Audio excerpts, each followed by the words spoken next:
Hi, this video describes the progress in work package 3 where we add an intelligent agent to the Socrates virtual reality experience. So, as a reminder, Socrates is about self-conversation in virtual reality for combating eating disorders. Now, our overall goal in Work Package 3 is to introduce intelligent components into the experience. Participants get a lookalike avatar, like Yael that you see here and Alon that you will meet later in this video. They talk to themselves about their problems and try to provide counseling to themselves. Very often, this procedure is effective. This has been demonstrated by, especially by Mel Slater's lab in Barcelona in several studies. However, sometimes the participant gets stuck and has difficulties continuing the conversation. And this is where we get AI to the rescue. We suggest that the recent paradigm shift in natural language processing in the form of huge general purpose language models, such as BERT and later on GPT, we suggest these models are interesting in this context. Starting in 2018, Google, OpenAI, and others have trained huge neural networks on huge amounts of text data, resulting in very impressive general-purpose natural language capabilities. And in our case, the AI listens to the conversation, and when the participant asks for support, it can intervene in the conversation, hopefully providing a relevant new point of view, a new perspective, new energy to the self-conversation. In this deliverable, we present a complete prototype integrated with VBW VR's application, with Virtual Bodyworks application. The prototype includes automatic speech understanding, text-to-speech, and most important, dialogue-like capabilities based on natural language understanding. So we use both GPT-2 and GPT-3 adapted for dialogue. We explore general purpose dialogue models, as well as models that we have continued to train with additional data in a process called fine-tuning. Since we do not yet have large data sets related to eating disorders, the models have been fine-tuned for general counseling and support. In the next parts of this video, you can see some conversation fragments and AI responses. Okay. Let's be reminded what a self-talk session looks like in VR. Ready? Start. I'm afraid of public speaking, and I'd like to not be afraid. Listen carefully to the other person. I'm afraid of public speaking, and I'd like to not be afraid. Now you are in the counselor body. This is your body now. Look at your arms and body. Then look at yourself in the mirror and lean forwards towards the mirror while waving your hands. Lift both your hands. Then put down your right hand. And now put down your left hand, slowly feeling your hands as you move them down. Now you are familiar with this body. Answer as a counselor. What advice would you give to the person in front of you?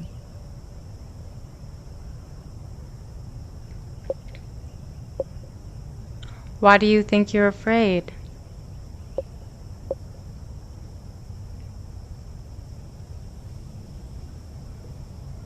Why do you think you're afraid?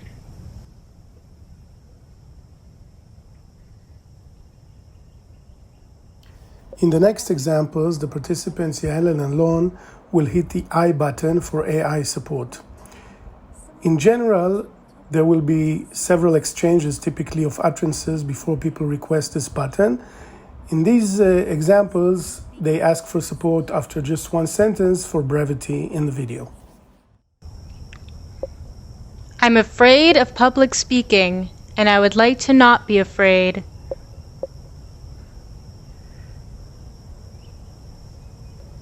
I'm afraid of public speaking, and I would like to not be afraid.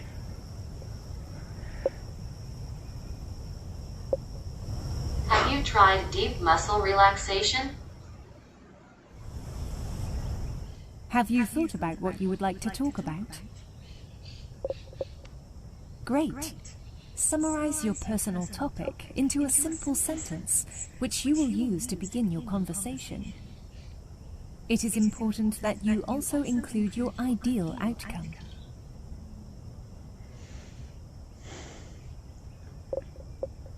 You will now get used to your virtual. Begin your conversation by explaining the problem you've prepared to the counselor.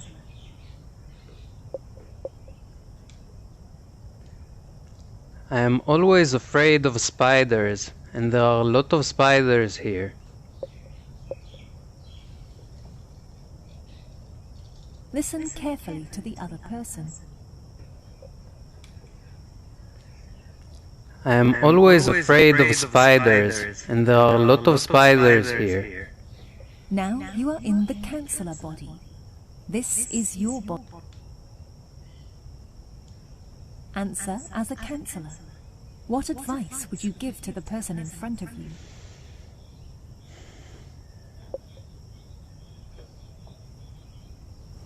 Okay, would it help if I talked to you about a movie instead? Spiders is a very scary thing, and I'm afraid of spiders, and I would like not to be afraid of spiders.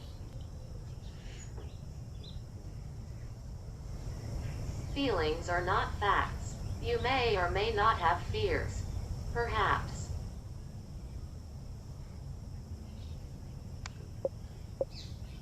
Perhaps indeed. I am always afraid of mice, and I would like not to be afraid of them.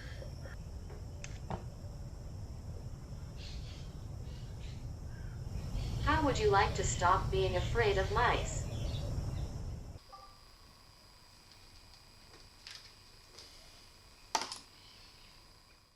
The prototype is now ready for evaluation, but there is still several challenges. Perhaps one of the main challenges when applying transformers to dialogue is how to quote-unquote domesticate them. While they can be surprisingly insightful in many cases, they can also occasionally spout nonsense or even misinformation, hate speech. Additionally, although these large pre-trained models have been trained on huge amounts of data, they still require training in very specific domains such as motivational therapy, eating disorders. In theory, data is abundant, but anyone who's been in the field knows that high-quality, expert-validated data is rare. We have started working on such data collection with help from Socrates partners. But the specifics of what data exactly is ideal for training and how exactly to use it, how exactly to fine-tune the networks, these are still the main challenges that we face. Another main challenge in our case, as in general in dialogue systems, is evaluation of the results. There's a very large number of models, hyperparameters, training schemes that we would like to explore. Now, for some natural language tasks such as language translation, there are useful automated metrics such as perplexity, blur, or meteor. However, for dialogue systems, these metrics are almost useless since there are many possible correct answers. You can see an example here, and you can see that with different learning rates, some tests that we ran, and you can see that all these scores are really small. They should be between 0 and 1, and they give very little information in our case. So we need to either explore more innovative or novel ways to evaluate dialogue systems, or to involve humans in the evaluation of the quality of these AI comments, which is time consuming. So to conclude, based on these studies, we hope to converge towards an AI assistant that has the following properties. it should understand the context of the conversation and respond, at least taking it into account the last few utterances in the conversation.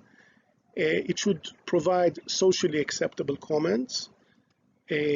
Now, we are not expecting human level or human expert level responses, but we require that it would not suggest anything that is contradictory to expert domain knowledge, and that it would try to follow, to some degree at least, expert guidelines for example, for motivational therapy.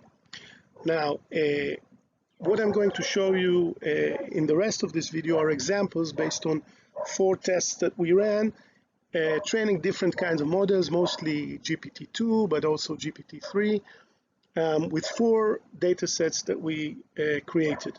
One is data conversations that we have scrapped from Reddit, from the topics, discussions of eating disorders. Another one is from simulated counseling transcript. This is kind of golden standard data provided by partner Valdebron. Then there's a data set which in general is used to train agents for being empathic. And then we used transcripts from a television series which deals with therapy, which is a large data set, a large dialogue-like or session-like resource. And so you can think about the next of this video as an appendix. I will show you quite a lot of examples of things that came up when the different AI models responded to the conversation fragments that we provided them. At this point, it's somewhat qualitative. It's not exactly cherry picking, because I will also show the problems. Now, just to mention that I did ignore cases in which, the model sometimes decides not to respond at all, like to return an empty response or a lot of exclamation marks. So we did not include these in the results, but the rest is we included interesting results, but we see also many adequate responses, but also some problems. So that's it for the main summary, but if you want to see some interesting examples, please stick into the appendix, which includes a lot of examples. Okay, so first of all, let's look at GPT-2, which was only trained for dialogue. This is not by us, but in general, it's seen a lot of conversations from Reddit, and we didn't touch it. And it's already good enough in many cases, but for example, here you can see a misunderstanding of context. You see the user, which is Israeli, talks about their military service, but the AI deduces that the problem that we're dealing is war flashbacks, which is, it's not at all the case. In Israel, military service is done by almost any young person. So this is a misunderstanding. This is another kind of, well, you could say this is adequate, but yeah, the patient is sharing their difficulty in organizing a party for their friend, and the agent asks, what kind of clothes are you going to wear, which is okay for a casual conversation. I'm not sure it's ideal for treatment. One of the problems we're dealing with, a lot of these models are trained on online data, and then they mention things like posts and links and likes and etc., which of course are not relevant for conversation, for spoken dialogue. So this is a problem that needs to be fixed.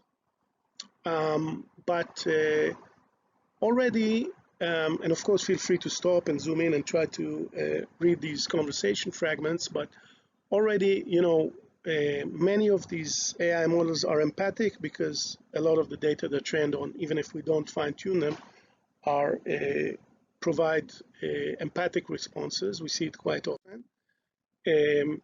Next, let's look at some examples from In Treatment. That's a television series. And again, many of the responses are quite interesting and quite good. Feel free to stop the video and check them. I think some of the examples are really good. Yeah. I ate from the garbage the other day. That's not true. It must have hurt. Yeah, I think these are good examples. This one I like particularly, because it's really like, it seems like the AI may be getting into very deep parent-child relationship analysis. But of course, there are problems. For example, it makes up diagnosis, which, for example, it decides the patient is bipolar, which of course it's not the context that we gave it in this particular case. It's just building up context from other. The AI is missing context, so it's bringing a lot of context that it was trained on, and it's of course very often problematic. Sometimes the responses are just surprising, like it just makes me feel all tingly inside, or it's called the fatwa, which again, surprising. This is really problematic. The AI tells the patient you're a liar and a child, or that's probably true, that they are worthwhile, that they are not worthwhile. And anyway, this is definitely not acceptable. Again, making up context, which is irrelevant to the specific session. You do get obscene language,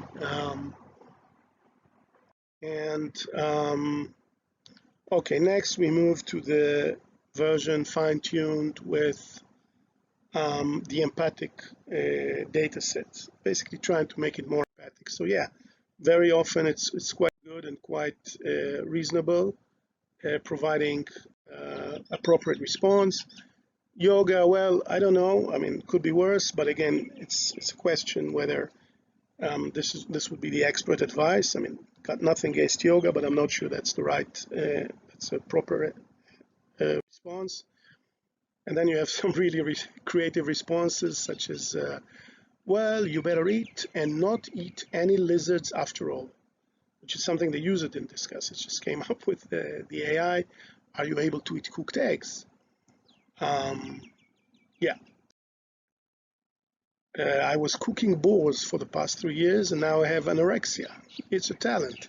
So these are interesting responses. Linguistic, okay, this is, the patient talks about the passing of their grandmother, and the AI talks about passing by her every morning, which is, of course, a terrible misunderstanding, very unfortunate. Now, when we go to the model trained with the Reddit data, with our Reddit data about eating disorders, then you see sometimes the responses will be longer. Sometimes they are quite good. Maybe getting too personal. This is why I love you. I want you to love me. It's not something we expect the AI. Sometimes it's good.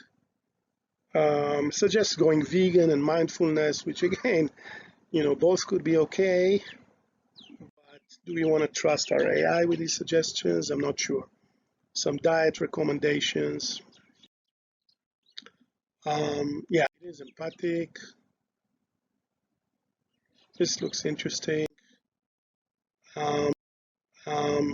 Something, yeah, I don't know. This is problematic, suggesting that there is some metabolic problem, metabolic defect,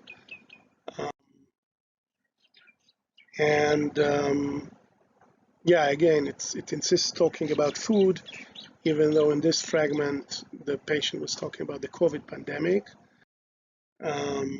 because it's maybe fine-tuned too much about food.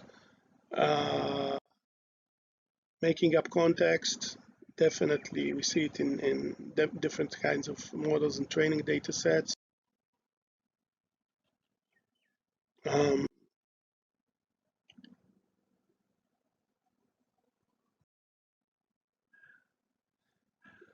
Here, for example, it says you have worked to improve your health in the last 15 years. Now, maybe that's not true.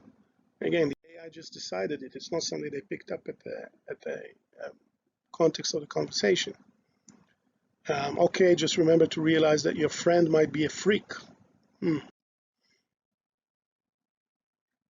Okay, this is the user, the patient talks about their father, and the Socrates talks about their stepfather, which again is jumping to unjustified conclusions. Sometimes you get very amusing, poetic-like freestyle responses, like living a brick placed inside your little orange bag. The bag is empty, and a bag of meat inside the bag of chicken bones, says the old rabbit rapper. I have no idea what this is about. Life is basically Russian bear trap for crazy people. Now this is worth, we need to follow up on this and to find out if this is a real, some Russian proverb, or if it's something that the AI just completely made up. Talking about sandwiches, which I guess are these very special, huge sandwiches in the super sandwiches in the United States. Again, making up details, figuring out exactly how much weight the patient lost, which is not true. This is kind of interesting. Did you try a diet? These errors are original, by the way. Did you try a diet on April? By the way, you can look at all these things and see it as proof that the AI is not just doing copy-paste from things that it saw. It's really generating these models on the fly. So did you try diet on this particular date, which I guess was a really good day for diet? Very strange. Finally, the data set provided by Valdebron of simulated counseling sessions. These are usually very, very good. Again, could be minimalistic, that's good, give me a break. But yeah, I think these are generally quite good. We do see that more often than other places, we lose grammar and we get gibberish, and because it's a very small data set, and we need to figure out how to do the fine tuning exactly in the right amount.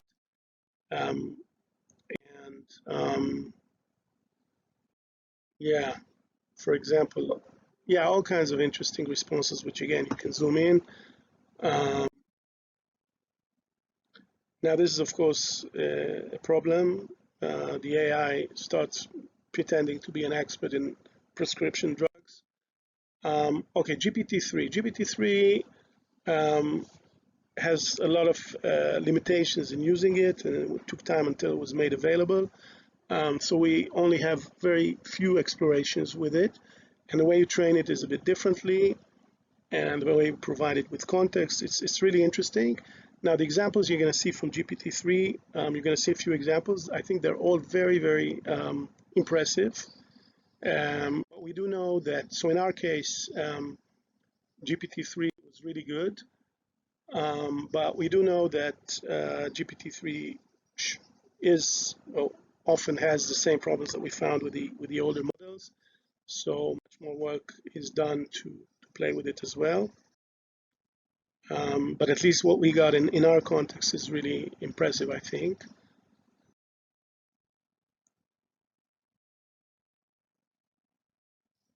Yeah, I really think these are good responses.